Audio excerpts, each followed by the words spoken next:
I'm very delighted to welcome a new guest today. Her name is Philly J. Lay, and she is a survivor of a near-death medical procedure, after which she had PTSD and addiction to opioids, and I'm going to be talking with her about that story shortly. But she went on to write The Natural Wellness Journey, and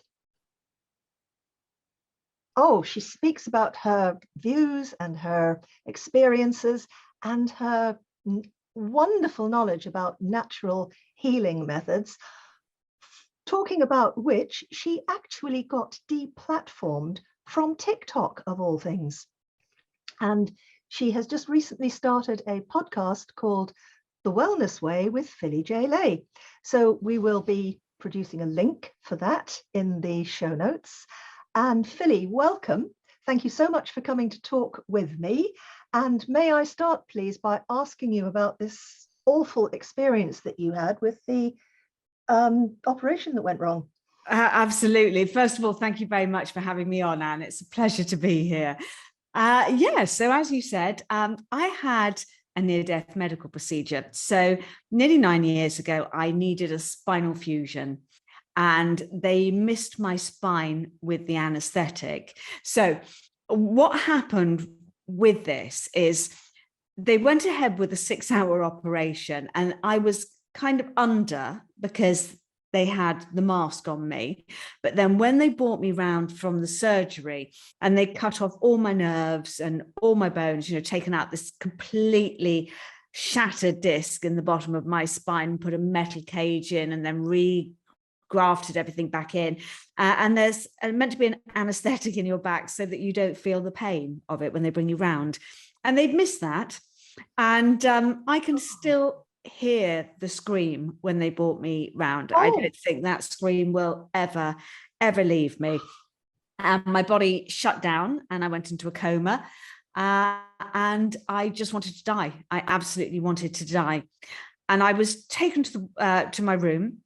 And I'd only found this out a couple of years ago. My now ex-husband didn't tell me about it at the time because I was in a terrible, terrible state. But he wasn't allowed to come and see me for over 24 hours. But the registrar actually saved my life that day, not a surgeon. And she stayed by my bed for over 24 hours and just kept saying, "Find your happy place. Where's your happy place?" And when I couldn't find it, she phoned Danny and said, "It's time to bring the children in." And the children believed that they were saying goodbye to me. When they saw me, they started the process of saying goodbye. But they were my happy place. And I came round. And it was a long, long process. Well, I'm not there yet. Nobody ever gets there. But, I did get home. But I spent 2 years of my life, just over 2 years of my life in bed. And I was suffering from post-traumatic stress disorder. I was addicted to opioids and alcohol, chronically depressed. I mean, to the extent that I didn't even go downstairs and cut my eldest daughter's birthday cake with her when she turned 13, when she became a teenager. There was nothing in me that could leave my bed. And over this period of time, lots of other things were happening in my life. My mum started her journey to pass to the other side. My sister had died just beforehand, literally about a month before this happened. So I was still grieving my sister. And then one of my closest friends died of cancer. And then my best friend and soulmate started her process to die from cancer, chemo, whichever you wish to call it. So I had this tremendous amount of grief going on in my life. Other things were going on as well. My marriage was falling to pieces. My eldest daughter had gone into those teenage years and started getting kicked out of school. There was a lot of, she kind of lost her way a bit for a while because, when she explained this to me in 2020, and she said, I thought you were going to die, and I just thought, fuck it, we don't live very long. And I just went AWOL, Mum, and I get that. And I get that. But then one day I found a large lump in my throat. And so I went to my GP, and it was a tumor, but I was suffering from a frozen shoulder, chronic brain fog, chronic fatigue. And I ended up seeing 4 consultants 4 days running. And I kept asking them if it was connected, what was going on in my body. Lots of autoimmune diseases going on, lots of rashes when I ate things, vertigo, weird things that I'd never had before. And is it connected? They don't know. Doctors. Of course it's connected. Everything's connected. Everything's connected. But when you go to medical school, you are taught what the body is, what the ailment is, and what you prescribe for that ailment. Don't I just know it? Yes. And how much time do they spend on nutrition? I believe it's a little bit more now, but it used to be a couple of hours. Yeah. And training. Yes, I read somewhere that at Harvard Medical School, to do a master's, a 7 years master, you do 2 days. And most of that is actually knowing what nutrients you need to put in a saline drip. Oh. It's really shocking. And so I had the tumor out of my throat because Danny and my children wanted me to have it done. And then I gave up Western medicine, and I just said, no, that's it. And I didn't show up for any of my other tests. I just stopped going to the hospital, and I said, I'm going to heal myself, to which everybody told me that I was completely insane.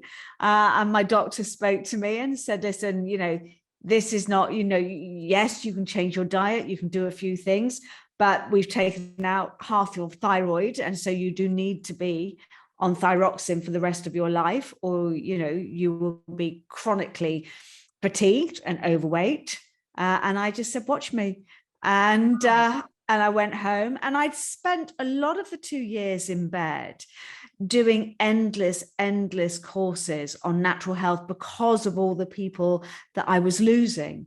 So the first one I did was a tremendous series called The Truth About Cancer. I don't know if you've seen it or heard of it. No.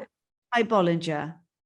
I'm not familiar with that. I'm familiar with another one called The Answer to Cancer.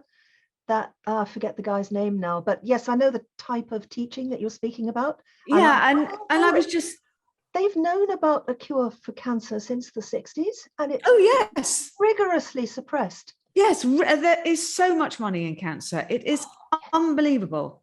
There was the 1936 Cancer Act, which stopped any other form of treatment happening for cancer. It is only cut and burn radiation now. That's it. Now they're doing a little bit of immunotherapy, but it's still rare. But there have been cures for cancer many times, many times over. They didn't even have cancer when my grandmother was growing up, even at the time she died. She died in the 70s. And there was a bit of cancer around, but nothing like what's around now. It's 1 in 2 people now. Oh my! It's horrific. And I remember cancer. My granny died of, well, I say she died of cancer, but she actually decided to be an experiment on the cut and burn procedure. Mm-hmm. So she actually went into hospital, had the cancer cut out, and then had the first kind of early days of radiation and chemo. But she was dead quite quickly with it. But, there were so many things that weren't around when I was a child. I had so many old aunts, and none of them had Alzheimer's. They were all as bright as a button. Oh, indeed. It's the diet, isn't it? More than anything else, it's the diet. And then the chemtrails and the fertilizers and it's a whole, they're doing. Yeah, there's this whole myriad of things that they're doing to poison us. And so very much for me, you mentioned diet, I started my journey with diet because I thought that was the only way to heal. So I did a massive detox. I was very big. I was size 16, 18. I was a huge woman because I hadn't got out of bed for 2 years. So I started detoxing. started shoving coffee enemas up my bum, which was in the Merck's manual, which in the 1970s, the Merck's manual was the Bible of health.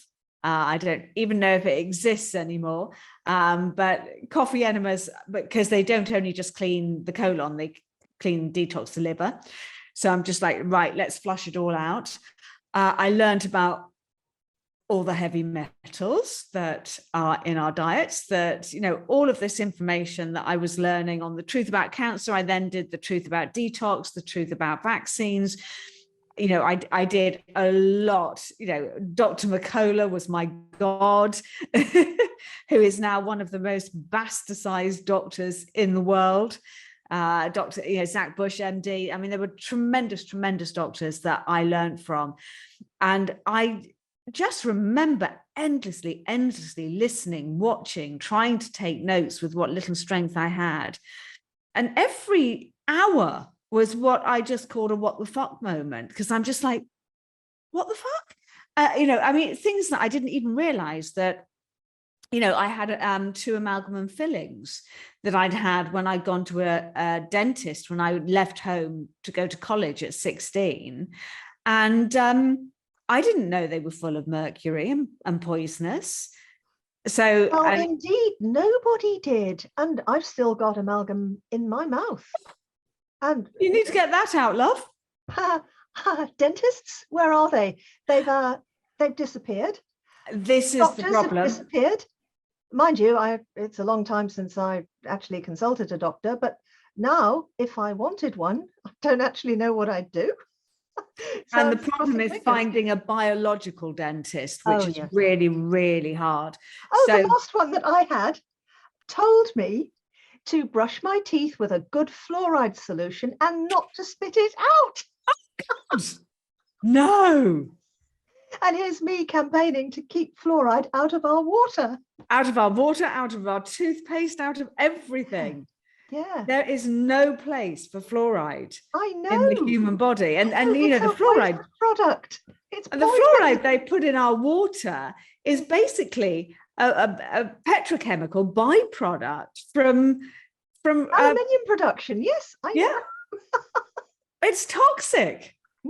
So I couldn't find a biological dentist, but I did.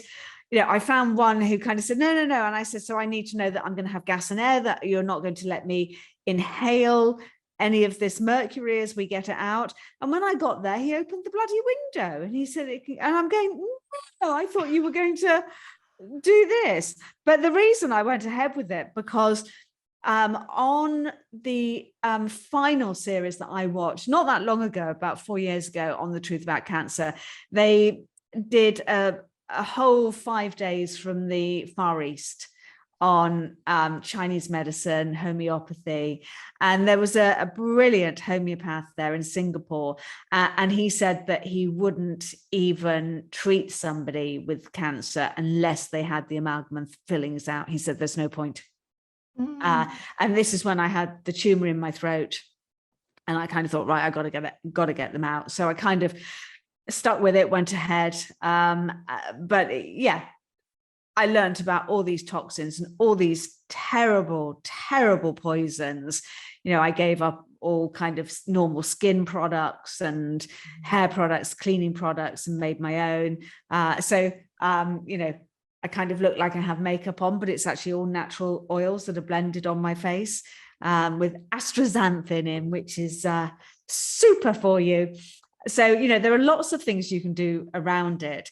But then about a year later, through a bizarre Facebook post I put out, which I won't go into, about the end of my marriage, I was contacted by a woman that I hadn't seen for 22 years. And I'd only known her a couple of years. I used to kind of be her office junior at an estate agent for a Saturday job just to get PIN money in. And she just contacted me and said, I'm doing a course and you need to come. Send me your email. So she did. She sent me the course details and I looked at the price and it was kind of £700. And I thought, oh, I'm not sure if I can afford it. I'm not quite sure how I'm going to live.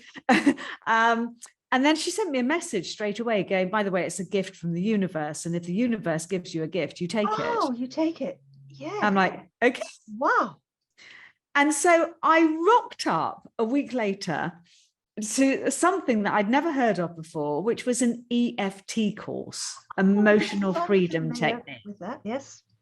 And I sat there and they were all tapping. And I thought, oh my God, they look as mad as shit. I need to get out of here. And then I just sat there thinking, maybe tomorrow, it's rude to leave now. Maybe tomorrow I just won't come in and I'll say that I'm ill. And then I remember the time, 11 o'clock on the dot, I started screaming and I fell on the floor. And I felt like I had a knife in my hip and it was being twisted around. And I was just absolutely screaming. And I was shouting at Penny and saying, I've got to go. I think I need an ambulance. Can you get me an ambulance?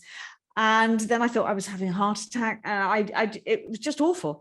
And she picked me up and she put me on the chair and she started tapping on me, and everybody else continued to tap on themselves in synchronization with Penny.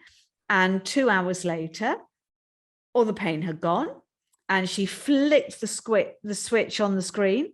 And she said, and that, ladies and gentlemen, was a perfect example of chasing the pain. Wow. I'm like, what the fuck was that? That is amazing. And I became hooked. Philly, I've got to ask you, had you begun tapping on yourself to cause the pain to begin? Yes, we were all sitting there. And so she was teaching us the tapping points. So you start by tapping on the side of your hand, and then you do the sequence: top of the head, between the eyes, side of eyes, under nose, chin, collarbone, underarm, wrists, and then down the fingers and thumbs. So we were just learning the sequence. And it woke up the pain in you. And it just woke up the pain in me like nothing on earth. Wow. And it was the most extraordinary 5-day course I've ever done in my life. And I was so hooked that I've qualified as a practitioner, and I love tapping. And it is, well, I haven't spoken about the book yet, but it is one of my daily essentials in my book. Wow. And that was the beginning of my journey into energy. And what I learned with energy just blew my mind, just completely. Me too. That's why I got into it as well, because everything is connected. But everything is connected. We aren't connected until we tune in with our energy, because we're composed of mind, body, and soul. Yeah, absolutely. In the average person, they're just splattered out in different directions and they're not connected. And it's just so essential to connect them up. And it's not even difficult. No, I know. This is it. It's not difficult. And yet I thought it, and tapping, once you learn how to do it, it's free, for God's sake. Breath work is another. I'm also a breathwork coach, and I write, I love breath work. And, rule of 3, you can live 30 days without food, 3 days without water, less than 3 minutes without air. It's singularly the most important thing you can do for your health, bar none. I just went on this extraordinary journey to heal myself. And everything I learned just blew my mind. Mm-hmm. I must say, you are such a brilliant, because for my listeners, I'm recording this on Zoom, so I'm actually looking at Philly. And Philly, you look fantastic. To think that you've recovered from such depths of despair is absolutely amazing. You are a phenomenal advertisement for everything that you're talking about. Thank you. I'll take that. And I will take that. And I remember about 2 years later, because I still go to my GP, because if there's something wrong, I want to find out what it is. And then I go away and heal myself. But I like to know what I'm starting with. And I remember going back to see my GP about 2 years later, after the tumor was out. And he was on his computer and he said, oh, one moment. And then he turned around and said, right, what can I do for you? As he turned around, and then he just went, oh my God, what has happened? And I said, what? He said, what has happened? And I said, well, I don't know what you mean. And I thought, oh God, is my tit hanging out or something? You just kind of... and he said, you look 10 years younger. You've lost all that weight. You look amazing. What have you done? And I said, I told you I was going away to heal myself. So I did. And he went, I can't believe it. You've got to sit down. Will you spend a day with me and tell me what you did? And I didn't have time to. And then 2020 hit. And I was a bit like, well, what were your thoughts in 2020? My thoughts in 2020.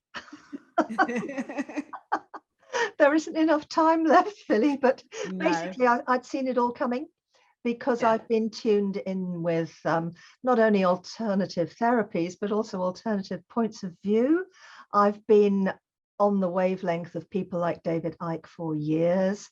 I think most people now had probably heard of David Icke, but strangely enough, apart from that disastrous Terry Wogan thing that happened way back in the 90s. Yeah, no, I remember that. So many people, they've seen books around my house and they've said, oh my goodness, you don't follow him, do you? This is pre-lockdown. Yeah. And I just said, you're familiar with that one Terry Wogan interview, just check him out on YouTube and find the other one, which he did about, I don't know, 7 years, 10 years, I've forgotten.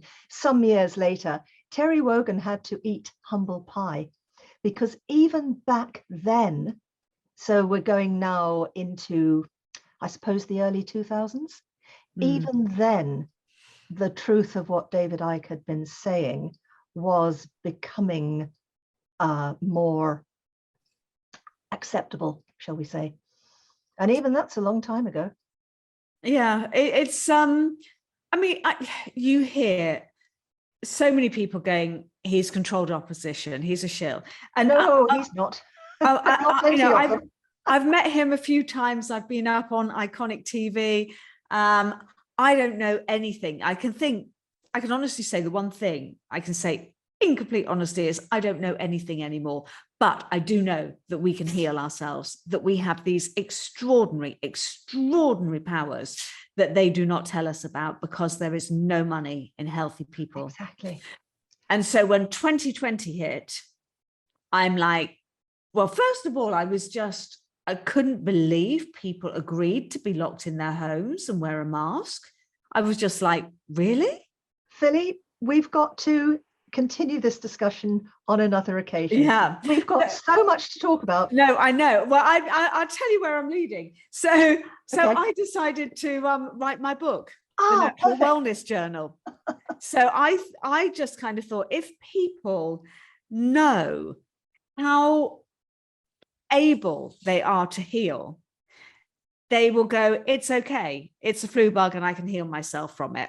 And actually, I might be 5 stone overweight with a load of comorbidities, and I can heal myself from those as well. And this is what I honestly believe in my naivety. And I wasn't really on social media, and I wasn't, kind of anything really. I mean, I was just kind of a mum, and I just thought, no, I'm writing the book. And I wrote the book in 2.5 months and published. And I kind of downloaded it, and I just thought, right, everything that I've learned, I've got to get it out, and I've got to show people how they can heal. And I signed it off. I started writing it October the 16th.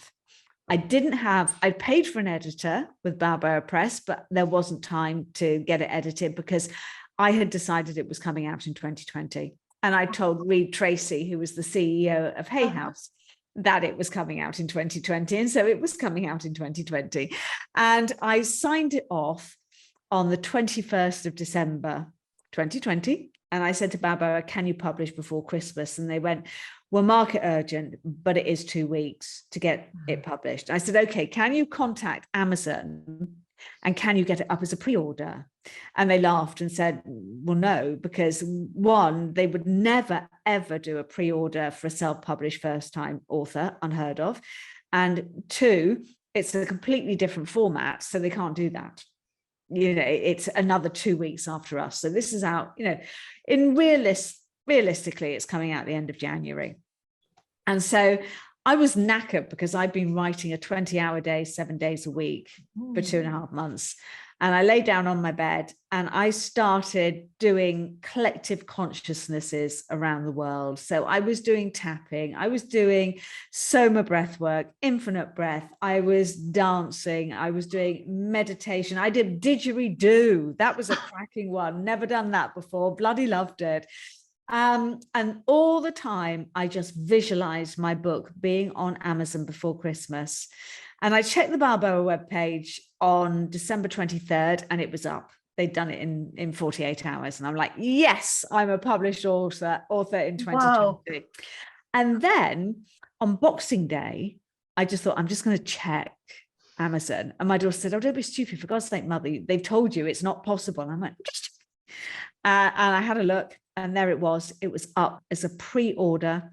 And my published date is the day I signed it off, December 21st, 2020, which was the winter solstice and the beginning of the age of Aquarius. How very auspicious. Thank you again. Thank you so much. There's a link where you can purchase this book in the show notes, and it just leaves me to say goodbye. I will just very quickly, Anne, if it's okay, just say I have now started a podcast to get this information out, because yes, I got deplatformed from TikTok and lost 44,000 followers for spreading natural health. So please come and find my podcast as well, The Wellness Way with Philly J. Lay. We'll put a link in. That's a new sin, folks, spreading natural health. Yes. So just absolutely, please follow me, like our work, let's get this out there. There is a wonderful new world coming, and we have these extraordinary powers. And thank you very, very much for having me today. My pleasure. Until next time.